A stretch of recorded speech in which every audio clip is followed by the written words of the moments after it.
And they, I remember like getting really to like that part too, because I hate chasing after the options too. They get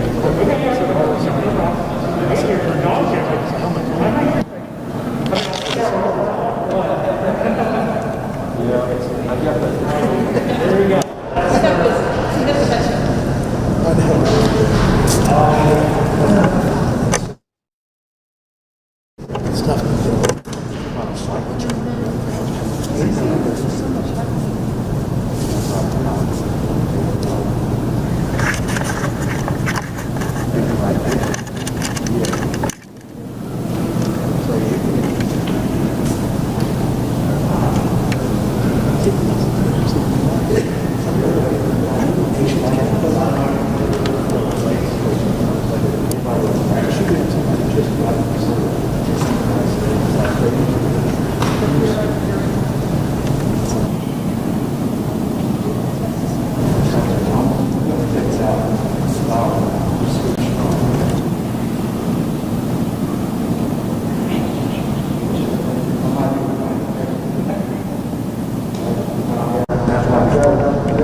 Y'all, we're waiting on the sound. I'm just kidding.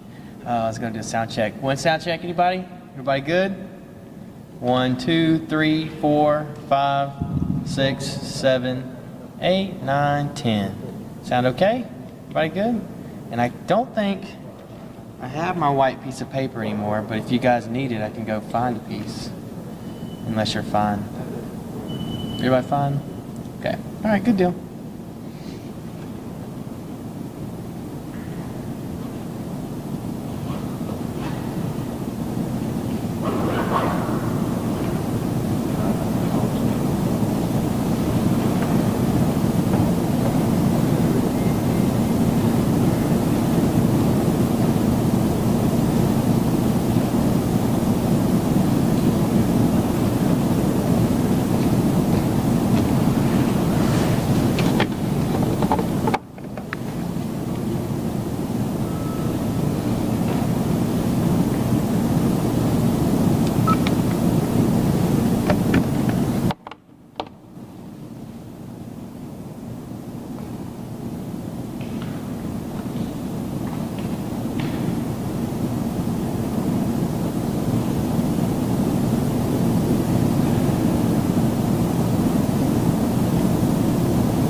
right, there's your shot. Make sure that I'm in frame the entire time. My apologies. Look up.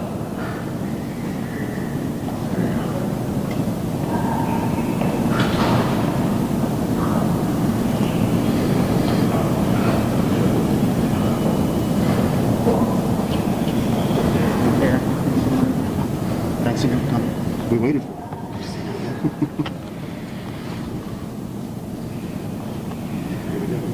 Good afternoon.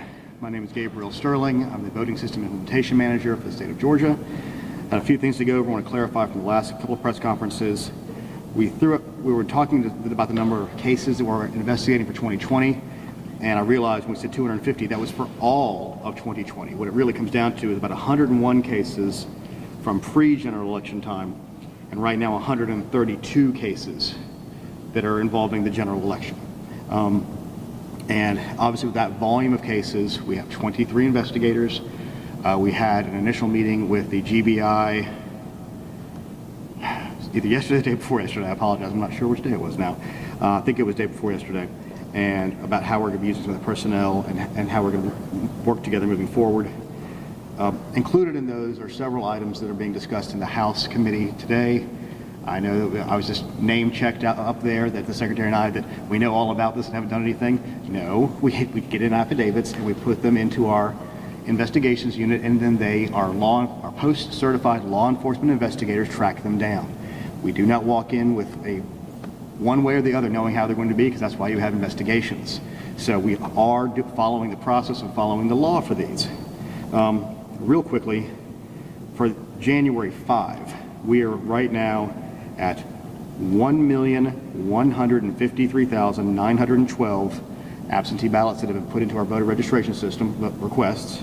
We have 14,824 that are still in the dashboard from the online request portal. It's for a total of 1,168,736.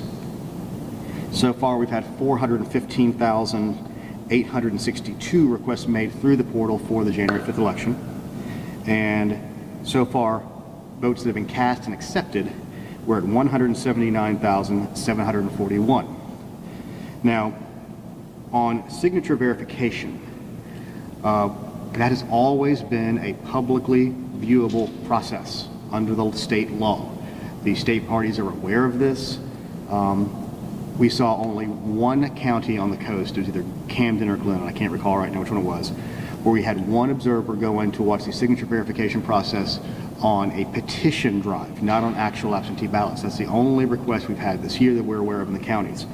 So as a belt and suspenders, we sent out an official election bulletin to remind the elections directors around the state that signature match is a public process, as are all the pieces and processes involved in the elections process. David Schaefer, the chairman of the Georgia Republican Party, requested we do this because he said counties had denied them this access. We said, okay, can you give us a list of those counties and we will investigate them. We've asked for this list, we have yet to receive it, but the second we do, we will begin an investigation of any counties that might have done that. So like I said, we're still waiting for that list.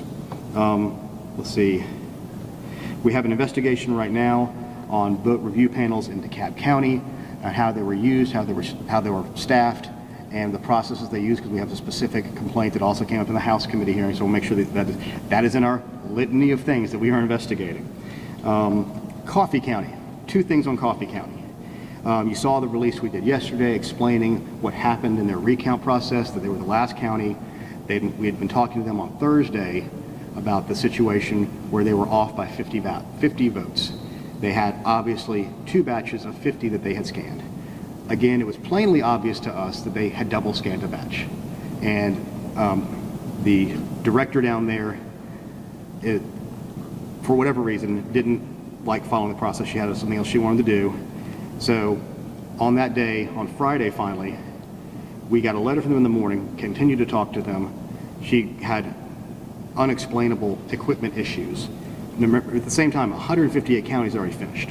So, and one thing I said through this entire process is that the most fallible part of the system is human beings.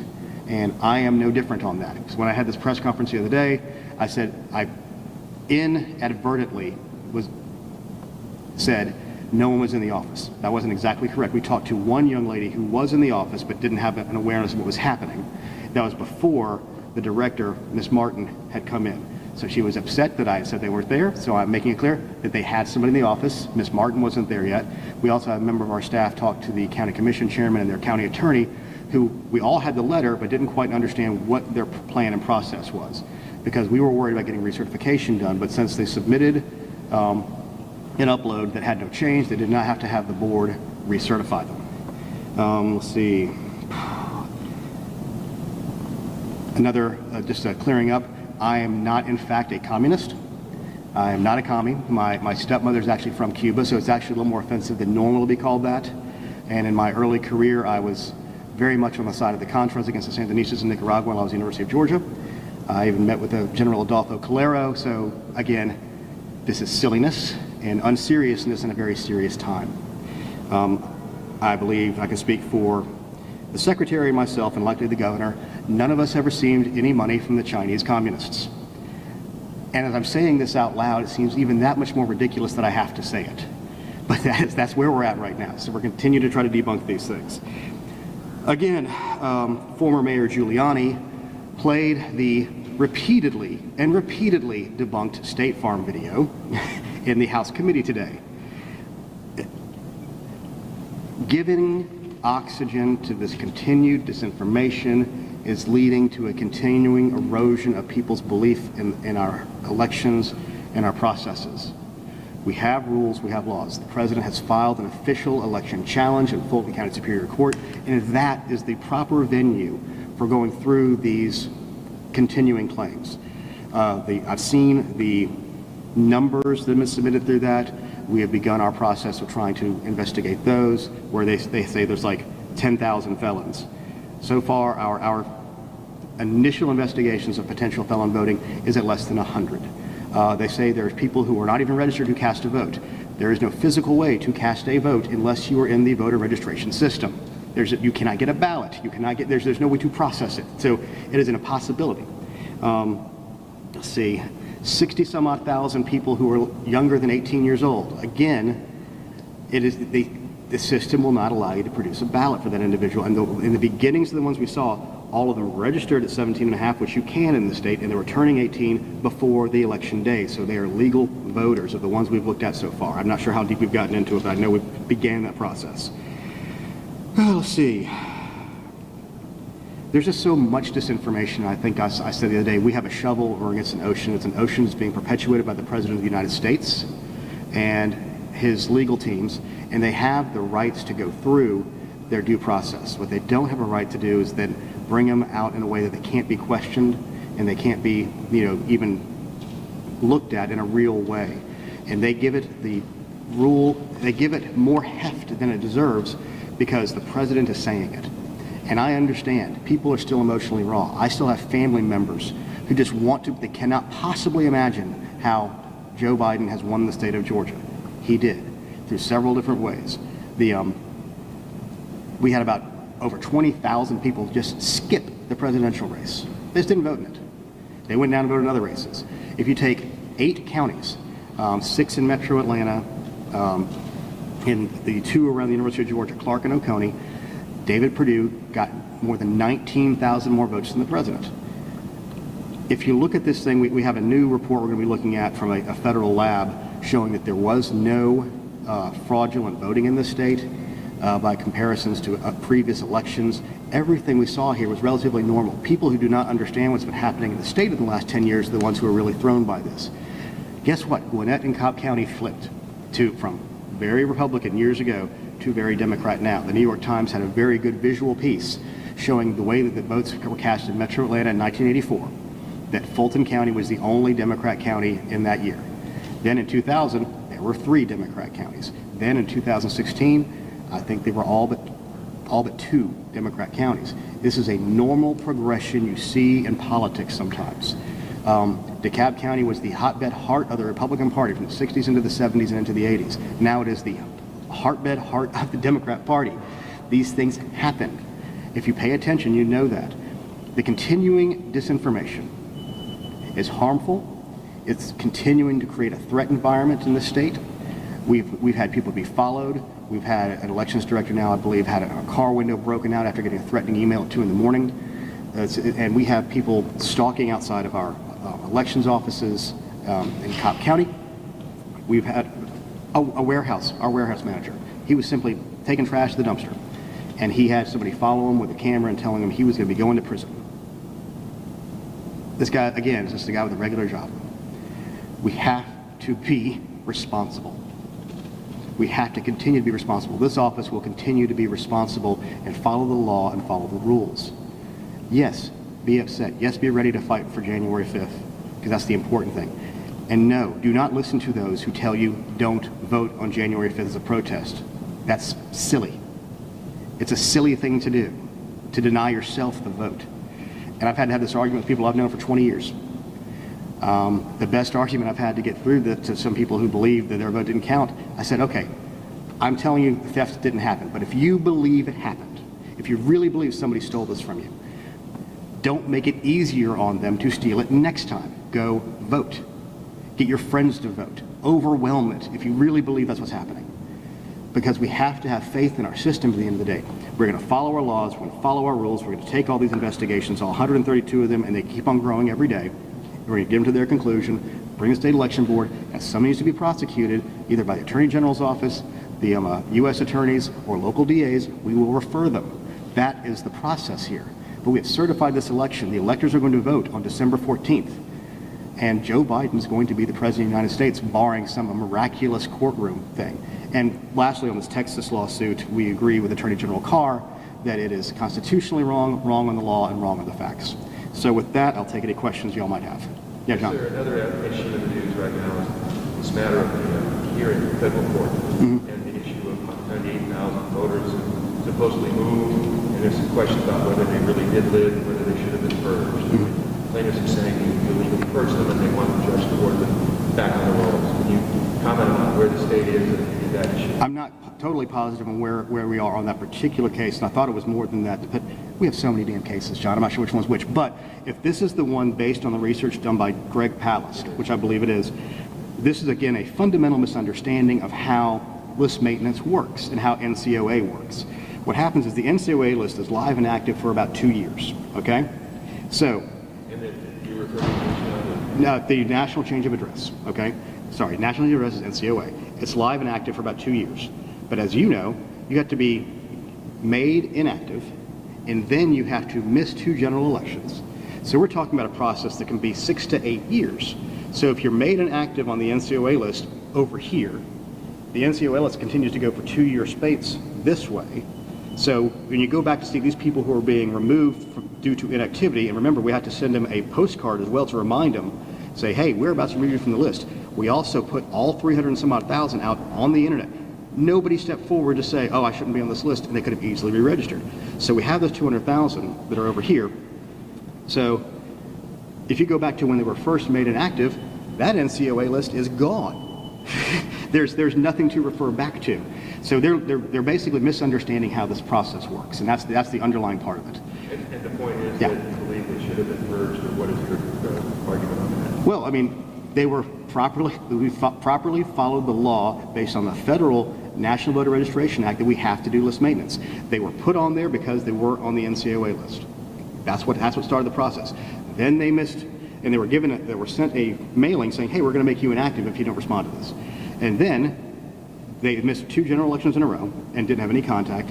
And then we sent another postcard and said, hey, you're about to be canceled on the list if you do not respond to this or let us know. And we took the extraordinary step of putting it all online for anybody to look at. And as you all know, I believe some members of the media went door to door and could not find anybody who fit these things. So I don't want to get too deep in the weeds in this, which I think I really just did. But that is the explanation for a large part of that. Yes, sir. Yes, thank you, Gabe, for your time. Quick question. So you mentioned Secretary of State's office debunked the video, which we've seen over and over from State Farm Arena. In the investigative process, did the investigators depose those individuals that were seen in the video and questioned about what happened that night? They've been not necessarily deposed, they have been questioned. I don't know if they were under oath. I don't believe they were. But look, this is one thing that's really kind of frustrating. We can't win for losing on this. The reason this all happened was at State Farm, Ralph Jones thought they were going to finish up at 11 and go home. He was the manager there. He was under that impression. If some of y'all were with us on election night, you may remember the secretary on 1030 was pretty unhappy with Fulton County for knocking off early when the rest of the state was still working. And he made that very clear. So Chris Harvey, our elections director, called Rick Barron, the Fulton County elections director, who was at the English Street warehouse where he was doing regular election day activities because it was election day. And he said, "What the heck are you doing knocking off?" And Rick's like, "We're not knocking off. What are you talking about?" So he goes, "Well, we just heard reports that y'all are closing up shop over there." He says, "Oh, no, we're not going to do that. We're going to continue to work." So he calls Ralph. And you can see on the videotape, Ralph take the call. And he's like, his shoulders slumped slightly. And he's like, and you can see him stand over to the boxes and continue to seal for a second because he did not want to tell those people who had been there. Because if you watch the videotape, the same people that were there at 11 o'clock at night were the same ones that were there at 7 in the morning. They'd had a long day. So because the Secretary of State's office got on to them about continuing to work, then they decided we will continue to work. And now they're having this giant claim there was some Ocean's 11 type scheme that was put into place as opposed to what is obviously happening in the real world, that you have people who want to go home and they were exhausted, and then their boss coming down on them saying, "No, you got to work some more." And that's how that all happened, because we asked them to continue to work. Stop working. I mean, every other county was still working. It's Fulton County, man. I don't know. I think Ralph just thought they were going to stop at 11. That's a good time to stop because they'd been there all day. I have no specific rationale as to why he thought that, because Rick did not think that, but Ralph did. And that was where there was a disconnect at that time. Yeah, Mark. A long time no see. Everybody, Mark is obviously well paid. He was on vacation for 3 weeks. Two. It felt like 3. It feels like a month, but okay. I want to look at early voting, which starts Monday. Mm-hmm. What do you expect in terms of turnout, in terms of early voting accessibility? There have been some cutbacks in early voting sites in some counties. Other counties have a lot. And are there any changes since the general, any improvements that you're seeing counties make? Early voting was a very good process in the general election, with the exception of the first day when we had the slowdown in ENET. I guess it was the first 2 days. That item was fixed, and since that point, we've seen nothing really slow it down. I know Cobb County got some pressure because they went to 5 locations. I think they moved that back to 7 now. But for the most part, most counties are keeping a sufficient number open. We anticipate a lighter turnout than in the general election, which is what you'd normally expect in a runoff. But since we are already at nearly 1.2 million requests and we had 1.3 million votes by absentee last time, I anticipate a pretty high amount. Listen, we can't turn on the TV or turn on the radio without hearing an ad for these things. And I'm sure some people, as a reminder to people, if you do go vote, the Republicans and Democrats get those lists, and they will likely take you off the mailing list. So that is a big advantage to voting early, so that you can get off those lists and stop getting the mail. So I anticipate, we don't really know, it's hard to gauge these things until you have the first thing happen. As always, on the first day of early voting, it's kind of like when the iPhone comes out, people want to go get the new iPhone at the Apple store. They're going to stand in line for a while. I wouldn't do it, but I know there's going to be a lot of people who will. So I anticipate we'll have some lines on the opening day of early voting. Yes, again. So the governor has repeatedly asked the Secretary of State's office to do a signature verification audit. Mm-hmm. This is different than the audit that's already been completed. Mm-hmm. Will the Secretary of State's office be doing that for a random sample of some of these absentee ballots? As we've looked before and over this process, our investigatory powers, which is the normal way we do this, would be we have a specific investigation, we have a specific thing to look at. With the continuing amount of discussion around this, I don't want to speak for the Secretary because I don't think any decision's been made, but we've always been open to the possibility of being able to do that if we can get the resources to do it. The Speaker has indicated they will get resources to do that potentially, and if we know that the resources are going to be there, of course they're not in session until January, we'd have to be going on faith if we did it any earlier than that. There may be a possibility of something like that, but I'm not ready to say for certain just yet because, again, the investigatory powers we have are usually for specific allegations of something going wrong. And right now, of the 132 cases, I think of the 233 cases I have listed here, 18 of them have to do with absentee ballots. Many of them have from the primary, but also some for the general election. Well, if it's a resource issue, I mean, people are concerned not only about the timeline with the electors here in the state of Georgia, which is at times almost up there, presidential electors, but also the January 5th runoff, and just getting to the bottom of this and seeing if there is anything that is nefarious or... But let me again remind everybody, no one has provided a shred, a scintilla of evidence that signatures weren't matched. No one. They made the allegation repeatedly, but there's zero evidence that that's the case. So when you say get to the bottom of it, I mean, here's a few other things along those kind of lines. When we're talking about, oh, in fact, that reminds me, I apologize. Let me go back to this in 1 second. Somebody remind me about adjudication in a moment.